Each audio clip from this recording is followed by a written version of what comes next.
দাদা, আমার গাড়িতে 500 টাকার পেট্রোল ভরে দিন তো। না ম্যাডাম, আপনার গাড়িতে আমি তেল ভরে দিতে পারবো না। কেন? তুমি তেল ভরে দেবে না কেন? একবার বললে বুঝতে পারেন না?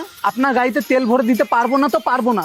এরকম ব্যবহার করার কি আছে? এখানে কাজ করতে এসেছেন, চুপচাপ তেলটা ভরে দিন। বুঝার চেষ্টা করেন ম্যাডাম, আমি আপনার গাড়িতে তেল ভরে দিতে পারবো না। দাঁড়ান, আপনাকে মজা দেখাচ্ছি। দাদা, তাড়াতাড়ি আয় তো, পেট্রোল পাম্পে একটু ঝামেলা হয়ে গেছে।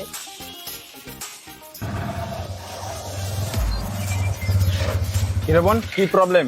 আরে দাদা দেখ, তখন থেকে বলছে আমাকে তেল ভরে দিতে, কিছুতেই দিচ্ছে না। কিরে ভাই, তুই তেলটা ভরে দিচ্ছিস না কেন? দেখুন দাদা, আমি ওনাকে তেল ভরে দিতে পারবো না। এ ভাই, অত কথা বলছিস কেন? চুপচাপ তেলটা ভরে দে। আরে দাদা, আমি তেলটা ভরবো কোথায়? উনি তো ব্যাটারি স্কুটি নিয়ে এসছে। Women. वाह दीदी, दीदी वाह दीदी, दीदी, दीदी. Download ShareChat.